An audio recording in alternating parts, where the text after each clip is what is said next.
This right here is the LA River. Hard to believe, lifetimes ago, this 51-mile stretch was once a major source of water for all of Southern California. Though after several devastating floods, in 1938, the Army Corps of Engineers spent more than 30 years basically changing this channel into a man-made storm drain.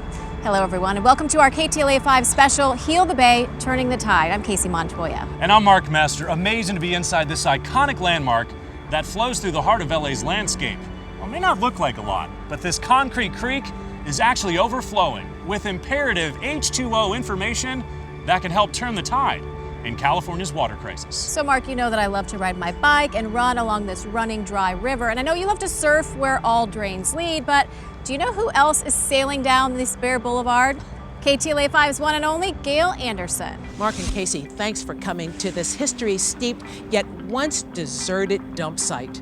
I'm Gail Anderson. We have an invitation for you. It's to the world's largest beach party. The Heal the Bay Coastal Cleanup Day is coming. It's happening Saturday, September 17th. We want all of you to join us. But before we volunteer to protect what we love, a question for you. With California suffering a horrible drought, and with the city of Los Angeles importing more than 80% of its water, the question is, do you know the flow of our H2O? Most of us expect it to flow freely forever from the faucet. This house is out, this one is out, and this one is out. Only 160 miles from Los Angeles, we found a town that ran dry. 12,000 people left thirsty for help. To help all Southern California communities bail out of today's water crisis, experts have facts to keep us afloat. We get water from a multitude of sources, and most of them are not local. We learned from Heal the Bay's Know the Flow site, nearly 85% of LA's tap water is imported from Northern or Eastern California, even Colorado. We expend a ton of energy just importing water from external sources. Moving all of this water uses not only 19% of our total electric energy, but also 32% of our state's natural gas. It's really about, changing some legislative language to incorporate stormwater as a viable source of water that right now we're just neglecting and letting run off into the ocean, carrying pollutants with it. We're not cleaning it. We're not doing anything with it. Next, the real reason to complain rain, go away. It's because a typical storm dumps 10 billion gallons of usable water right into the ocean. When you're talking about water going down, across your lawns, carrying dog poop with it, going down your driveway, carrying antifreeze, oil, pesticides, going out and down the street, collecting brake dust, it's gathering every pollutant that we have and flushing it straight out into our oceans. Also, snow is important under the eco umbrella. So the water that we drink in Southern California is dominated by snowmelt. You're drinking mostly snowmelt water. Scientists insist we can find sustainable secrets melting in the northern Sierra Mountain snowpack. We are measuring the depth and we're measuring the brightness, and then we bring in information about the density. And that allows us to get that complete picture. While this year, the findings in the flurries are anything but picturesque. This is definitely the worst I've seen. I've been coming to the Sierras ever since I was a little boy, and I remember summer backpacking trips that had more snow than we saw today. It's really bad out here. And just like the waves crashing along our coveted coast, there is still H2O hope. We, fortunately in LA, we have the capacity to store water. We have a groundwater basin, we have an aquifer here. Unfortunately, parts of it are polluted, and so we need to clean that up. We need to basically revitalize that system so that we're able to store mass quantities of water here. Thanks, Gail. Knowledge is how we all become empowered and educated advocates. And doing its part to help reduce the estimated 3 million tons of trash piling up in the Pacific. This city is committed to revitalizing this once toxic tarmac. And while ocean activities make for backyard fun, dive deep. The current can get complicated.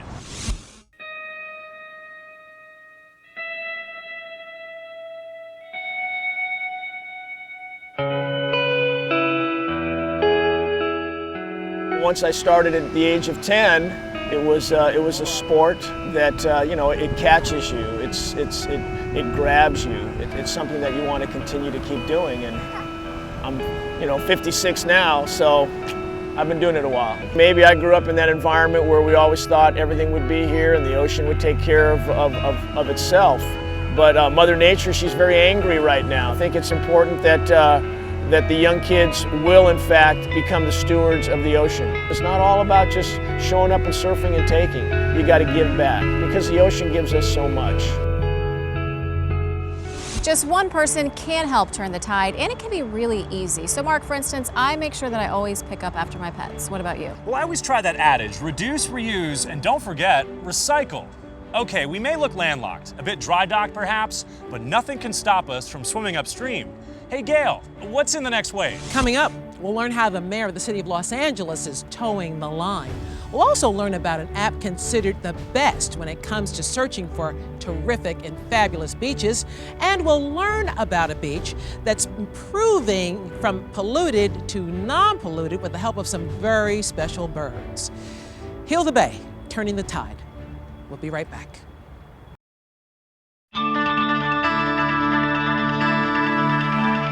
Dry, dehydrated, and depleted. Reports show Los Angeles gets less than 15 inches of rain a year. And you know, with some of the recent studies that we've been seeing showing those harmful bacterial levels, in some spots, the rainless runway of the LA River sometimes appears like a forgotten freeway. Hey everyone, I'm Mark Messer. And I'm Casey Montoya. Welcome back to KTLA's Heal the Bay, Turning the Tide special. So Mark, you know I love living here every day. I do my part, like carrying sustainable bags, and I make sure not to leave them in the trunk of my car. It's my way of doing my part to ensure a healthy environment. Definitely some great tips right there. I know as a lifelong surfer, when I paddle out, I have a simple rule. Don't leave anything on the sand that should be in a can. Well, did you know that the current crisis swimming upstream in this year's election? I didn't actually. Can you school me on that? All right, well, pay attention so you won't miss the boat on Prop 67. This November, it's California versus Big Plastic. The plastic bag industry, they want to undo what we've done so that plastic bags are able to be used again in the state of California. The Golden State seemed to be floating toward a plastic bag-free future after Governor Jerry Brown signed legislation back in 2014 banning these single-use nuisances. You use it once and it lives for many lifetimes. But getting a handle on this issue still hasn't been easy. We track when we find certain, plastic bags, and then we're able to use those numbers to inform policy and, legislation and be able to move us towards a more sustainable society so we aren't seeing these on our beaches. It causes a threat to our oceans and to our ecosystems, and it's just wasteful. Now with Proposition 67 bringing the ban back into the spotlight, if you want to help California keep the bags at bay. To vote yes on Measure 67 and to uphold the plastic bag ban. From an overflow to a shortage. We import 90% of our water right now into Los Angeles. It's critical that we not just conserve water, but that we increase our local water supply. Everything that comes through our tap, whether it's taking a shower, washing our dishes, or watering our lawn. It's certainly drinking water, of course, too. So that water comes hundreds of miles away. Save the Drop is a campaign that the mayor launched in April of 2015. Imagine you have a friend, and this friend helps you do everything, even helps you stay alive. The reason is that water conservation was our first priority to make LA the most sustainable city in America. We will give you money to help you save water, and when you do, you'll save even more money because you're saving even more water. Some of the ways you can spout those savings. Shorter showers, a more efficient shower head, putting aerators on our faucets and our sinks. We have an older toilet, replace it with a newer one, at least 1.28 gallons per flush. And don't forget about those front lawns. The biggest user of water is always outdoor landscaping. This yard used to have your basic lawn. We did some simple grading. Waste not. With Water LA's Urban Acupuncture Program, conceived to help homeowners transform their local landscapes into healthy watersheds. The lawn was replaced with natives and a good layer of mulch, which reduces the need for irrigation. And green thumbs aren't the only features getting a green light. We don't have to have concrete and asphalt driveways. We can have this kind of gravel drive that allows water to soak into the ground instead of moving it out to the street. So the parkway basins have a lot of co-benefits. When it rains and the water comes down the gutter, it takes a little trip. It just takes a side trip right here into the parkway basin. It means less runoff into the ocean, means lower chance of flooding locally, means better water quality. So now that you know the flow, let's continue to pull together as a community. to capture, conserve, and reuse. Good news is we're on track to meet our 2017 goal of 20% water reduction over the 2013 baseline. And that's because Angelinos are stepping up to save the drop. Well, it's really true that just one drop, one vote, one person can truly turn the tide. So is that the same thing as saying don't judge a beach by one grain of sand?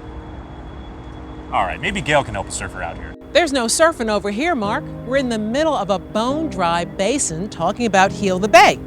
But it can be done. Here's how a beach that received an F grade improved its rating on the Heal the Bay report card. There's a lot of things in the water besides, just the fish that might swim by. There's also bacteria that can be a health risk for swimmers and surfers.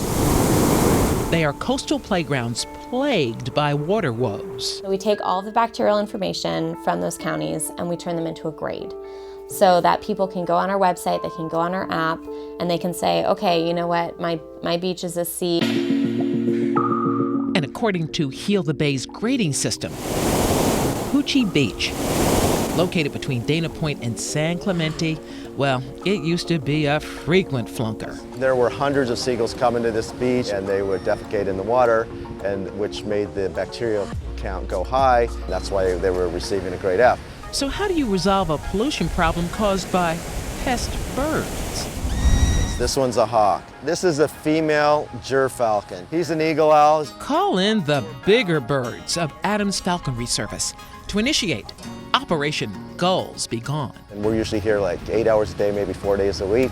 And we're just establishing a predatory presence where we have the birds here and they're more or less keeping the seagulls at bay. Horace! Although the 3,000-year-old practice of falconry is defined as hunting, Master Falconer Adam Chavez insists these raptors are flown not to feed on the seagulls, but the bait. In this case, it's just like a little piece of leather that's attached to a line. And so you're gonna swing it like this, and the bird is trained so if it grabs it, it gets fed. How do you know they're gonna come back? The way we basically do that is the bird has to be in the environment for a while, and then also it's all predator or it's all food related. So I weigh, these birds are weighed every morning. I weigh the amount of food that the bird gets to eat every day. Now with the help of these fascinating winged watchers, this Southern California spot, once known as the biggest beach bummer, now receives top honors on Heal the Bay's annual report card. What can we as civilians do about the seagulls? It's like the bear problem, we've got all this trash here. What we do is like I have all my guys, not only do we try and keep the seagulls out of the water so we can improve the bacteria count, but they'll also go pick up a bag of trash every day. Just picking up the trash on the beach. You shouldn't feed the seagulls. You're familiar with the expression, birds of a feather flock together? Well, join our flock and spread your wings and fly on over to the Heal the Bay Coastal Cleanup happening Saturday, September 17th. Well, count me in for that one. I will be there, Gail. Yeah, you can count me in too, but we aren't going anywhere just yet. Not just yet. Coming right up, this Bear Basin, a hit in TV and film. Today, how the one-time Hollywood watershed wasteland went from black to lush. Plus, want to have dinner with me? I'll tell you where to make reservations because I only go from dock to dish. So jump on in. The tide is turning.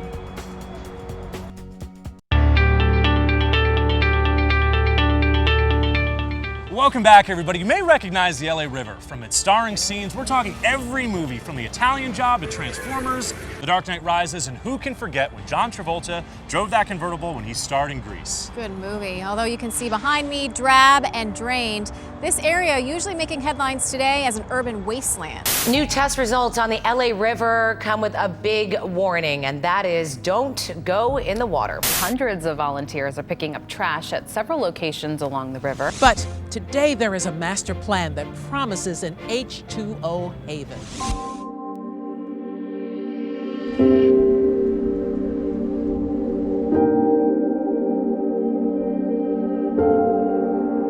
A current of change is running through the Los Angeles River, and the city of Los Angeles is helping to streamline the process. There was a bunch of people who realized that the Los Angeles River was a natural resource that needed to be restored to its natural state. Deputy Mayor Barbara Romero has been rooted in the restoration from the start.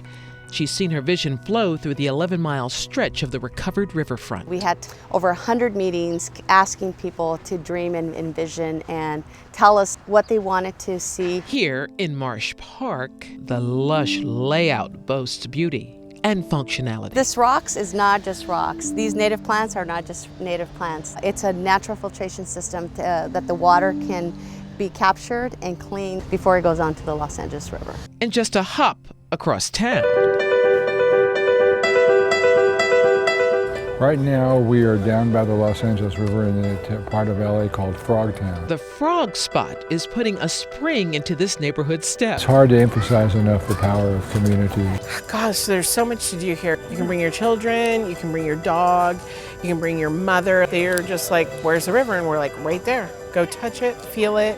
And that's what's great about being right on the river. It's a great vibe, and everyone always says, wow, what a gem. It's a direction city officials hope to channel for all of Los Angeles. That's the goal, is that we want people to connect and be closer to the river. It looks like they really are making a splash, and you can too by turning the tide at the table. It's really shocking how close we live to the ocean and how hard it is to get access to the local species. They get bought by buyers who then sell them to distributors and shippers, and chefs really don't have that opportunity to get into that supply chain unless they know the right people. I've been fishing for 30 years. What Dock to Dish is really doing is resurrecting this older know your fisherman culture where chefs have easy access to what the fishermen bring in on a daily basis. This is all Southern California, mainly Santa Barbara caught fish. There's a story behind the fish. They know, the chefs know, and the consumers know who caught the fish.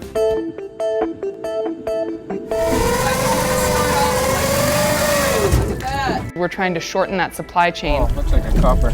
We get the fishermen to catch the fish. Coppers are 38.8. The fisherman sells the fish to Dock to Dish, and we in turn bring it to the restaurants that we partner with. His are the best. Michael Cimarusti. I'm the chef of Providence Restaurant in LA and Connie and Ted's. We know that 75 to 100 pounds of fish is going to last us for a couple of days. And so we just leave space on the menu for whatever it is that might come in. We'll start with that. We caught a bunch of little ones. The bigger ones in this group are going to be the coppers. Number one, the fish just tastes great. Number two, we can tell them, where it was caught and who caught it, so it's fully traceable. And number three, it's truly local fish. It's less than 100 miles from here in Los Angeles. Working with this fish gives us the opportunity to do is to present a flavor of the coast of Southern California. I think that's an invaluable thing. It's important that we do what we can to protect the small boat fishermen of Southern California. If we take care of those fishermen, they're going to be great stewards of the sea, and they're going to take care of the environment that these fish are caught from, do what they can to help preserve not only our coastline, but of course offshore islands and the areas where they catch these fish. You let the weather and the fishermen dictate what the catch is. And that's really the beauty of the Dock to Dish model. For the first time ever, we're letting the harvesters, who have the best idea of seasonality, the best idea of what's most abundant, the healthiest stock, the time of year, all of those things, they get to finally be the ones who dictate what we eat and when we eat it. And that's never been done before. And a little squeeze of lime juice, and that's it. Some really great tips right there, and now I know that important information, not to take that bait and eat any farmed fish. So finally, to truly turn the tide, we've got to teach the next generation on how to be successful stewards of the sea.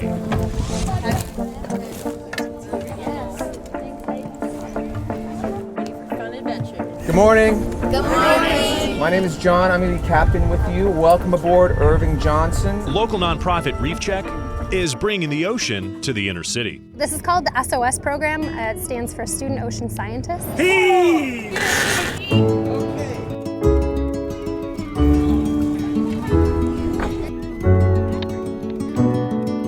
Many of them haven't actually seen the ocean or experienced the ocean firsthand. This is, I think, my first time. And they get to go on a tall ship. They get to actually put their hands on the rigging. It's fun and it's also hard work. You have to like pull ropes. Ready, 3! They get to see marine creatures. Seals, sea lions, and more animals. Actually are better at diving down to get their food. Touch a slug. I touched a crab. Experience life at sea for a couple of hours and actually immerse themselves in a place where ocean creatures exist. The program hopes to inspire a current of conservation in youth. We looked in the water and we found squid. They actually like to eat algae. And we seen the squid on the computer. So these are crabs, right? We also feel the crabs. Raise your hand if you think it's a female.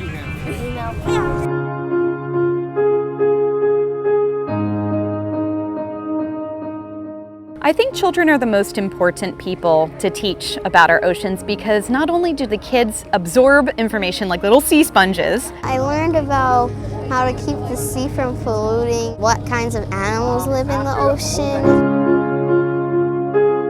I've learned that a lot of the seawater that you have has a lot of salt in it. They talk to their parents, they talk to their friends, and they become amazing ambassadors for our oceans once they understand how important it is for us to conserve them. How do fish get oxygen out of the water? For the gills. Gills, yeah. So the gills are like the equivalent of our lungs. And we learned that global warming harms the oceans and that only 5% of the oceans in the world have been discovered. It's possible for humans to change and to take the way that we interact with the reefs and our oceans and improve upon them with just a little bit of education. So true. We all get so much joy from Mother Nature, which is why we should work hard and do our part in turning the tide. This river connects communities and families and should be cherished for its past, present, and future. Thanks a lot, Gail. What a day we've had. Even as a lifelong surfer, I learned a lot today on how I can help heal the bay. Even more, I hope you did too. Remember, life really is just like this river. If it can change, so can we. That's right, Mark. From inland to the ocean, join this wave of change and do what you can every day and pitch in for the Pacific. Thanks for watching.